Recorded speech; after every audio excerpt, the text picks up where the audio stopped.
Hello and welcome to In the Kitchen with Mary Mac. Summertime is almost upon us. Okay, I'm being overly optimistic. It's just now spring in North America and I'm pushing us into summer. But I'm thinking food-wise.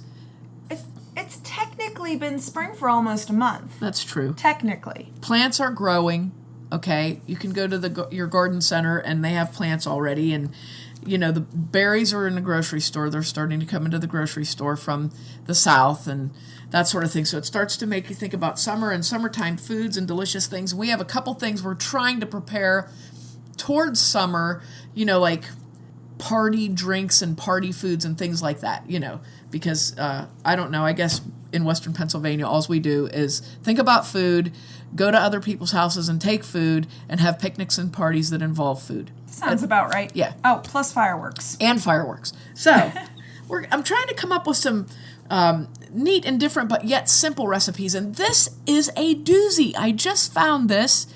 I found this online and I tried it and it was weird. So and I said, "Oh, wow, that's really weird. I don't think that's right." So I did a little bit of experimentation with it. So now I'm bringing it to you. This is a really neat thing, and I can't even credit. I don't even know where I found this recipe, so I can't credit it. But I'm calling it a baked cream pie because there's really no other description of it. This is really odd, but it's so easy. When I found this recipe, I was looking for a different sort of a pie to make. We did a pie fundraiser at Standing Chimney, and we always make the same old pies, you know, and I thought, well, I'll try this and make it. And then it was kind of odd, and I thought, I can't really take this over there because this is really kind of odd. So we had it here at home, and we liked it, although we said it was kind of odd. The original recipe was called a nectarine pie. And the original recipe called for 6 nectarines, or 5 nectarines, something like that. And anyway, you peeled the nectarine, but you left the half whole. So basically, you're cutting it in half, pitting it, and you have 2 halves of a nectarine. And you set those halves in the pie shell and pour this cream over them and bake it. Unfortunately, it's a bit early for nectarines, and what I found at the grocery store were very hard and didn't ripen up. So I'm imagining if you used a ripe nectarine or a peach, it would be very, very good. But I would not do it the way that the original recipe called for. So this is it. This recipe calls for 1 unbaked pie shell, and I used the Pat in the Pan pie crust from the Betty Crocker cookbook, which I love so much, and I think we have that recipe posted, but if not, we'll check, and if not, we'll post it again. And I did take some pictures step by step of that. It's such an easy pie crust for a single crust pie, and I like it because it uses flour, oil, a little bit of salt, a little bit of sugar, and for people that don't like to eat hydrogenized shortening, it's a very good recipe. You can use just about any kind of an oil in it, I think, as long as there's not a heavy flavor to it. So you could probably get away with, I use canola, you could probably get away with grapeseed oil, possibly a very light olive oil, but it makes it's a good crust. It's not a fabulous crust, but it is a very good crust. It's very simple to make. You don't even have to roll it out. You press it. That's why it's called pat. Patting ain't going to cut it, though. You need to press it in there. It's like, modeling clay. Think about modeling clay and making a pie crust out of it. That's what you're doing. So you make your pie shell. Don't bake it. Now, your fruit part of this is going to be, I'm going to say 5 or 6 peaches or nectarines, or 1.5 to 2 cups of berries. This pie lends itself so well to berries. I mean, it could be, what I did for this particular episode, I mixed black raspberries and red raspberries together in the pie and made it like that because I think this cream pie would lend itself really well to a soft fruit, a very ripe fruit. So anything that I would say seasonally is a soft ripe fruit that you can imagine that would be good in something like this. It's not an overly sweet. The cream itself isn't overly sweet, so something that's a sweet fruit itself, perfect. So 5 or 6 peaches or nectarines, or 1.5 to 2 cups of berries. Now, if you've never worked with peaches or nectarines in this way, like baking them, they're pretty easy to slip the skin on. You want to take a pot of water and bring it to a simmer, not a boil, and you're going to drop your fruit into it, your peaches or nectarines, I usually go about 90 seconds on a timer. Make sure that you roll them around, that they're fully covered in water, and then take them right out and set them in a bowl and let them cool off a little bit. The skins should slip right off of them if they're ripe enough.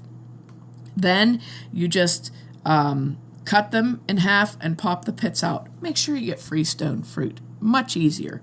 If you don't have Freestone fruit, what you do is you just hack the fruit right off of that pit.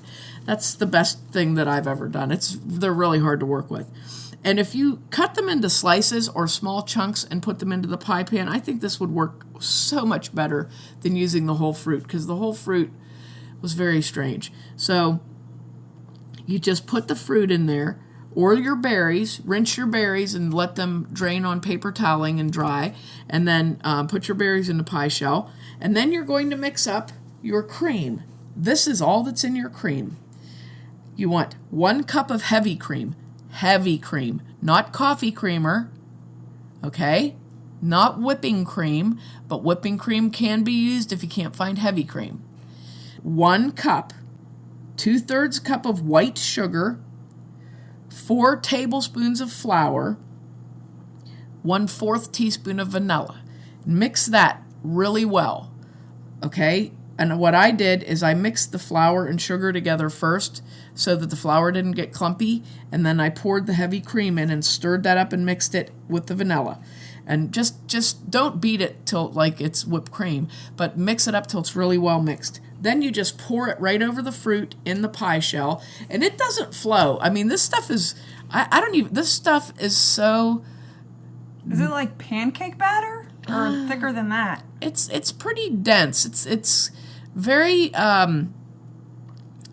viscous, put it that way. It does not move well. It just kind of, bloops right in there. So pour it all around and, use a spoon to get it where you need it to, and just put it in there. And then you're going to bake this in a 400 oven for 35 to 40 minutes. And what I did, I put it at 400. I timed it for 35 minutes, looked at it, 5 more minutes it needed, and then I took it out. I didn't question. I did question the first time, like, this doesn't, but I took it out. And let it cool. Now you can serve this warm or cold.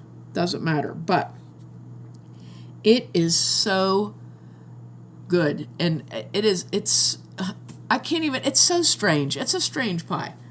I can tell you that it's a strange pie, but it's so easy and it's so good. I imagine if you wanted, to have pie and coffee on a summer night, it's kind of warm summer night, and a nice cool dessert, this would be perfect. This would be absolutely perfect. It's pretty. When you see the pictures, you're not even going to, it's just pretty. So this will be one of our summer series recipes, I'm going to call it. I'm going to try to hashtag some things, summer series for, just a nice recipe for summer. And this would be so nice if if you had strawberries or blueberries or anything like that and you wanted to do something different with them. This is really a nice thing to do. Very easy, very quick and simple, and extremely, extremely delicious. Extremely delicious. So I hope you give it a try. We're going to have the recipe posted on the website, MaryMacPodcast.com. And it'll probably be on my Facebook page as well. At least the pictures will be. Which is Mary Mac Bakehouse on Facebook. And we might have pictures of it on Instagram. Mary Mac Bakehouse on there too. And maybe on Twitter too. We probably will, because some of those food followers on Twitter would just, they'll be drooling all over their phones for this one. So your Mary Mac Mixes on Twitter. So confusing. So many Mary Macs. So many Mary Macs. So little time. But we also have, we mentioned this in the previous podcast, but I think we should bring it up again, a new muffin mix. Yeah, we have a new muffin mix. It's on our, it's in the store right now. It's called Lil Nebbies. And it has no affiliation whatsoever with anything that remotely sounds like that at all. It's just a pun. It's a delicious oat bran muffin mix with white chocolate chips and a thing called a raspberry jammy bit, which is the best phrase I believe I've ever heard in my life. It's such a good name. It's a great Because it describes them perfectly. It's a great name. I found them at King Arthur Flour, and I'm going to be making friends with King Arthur Flour over these jammy bits, and we'll probably have sleepovers and all kind of things like that. So if you go to our store and check those out, they're one of our Pittsburgh muffin collection, and they're in honor of a new series of shows that are hopefully going to be produced by Rick Seaback. So if you get a chance to check them out for us. And thank you for your support. Thank you for listening if you did. And if you didn't, too bad for you.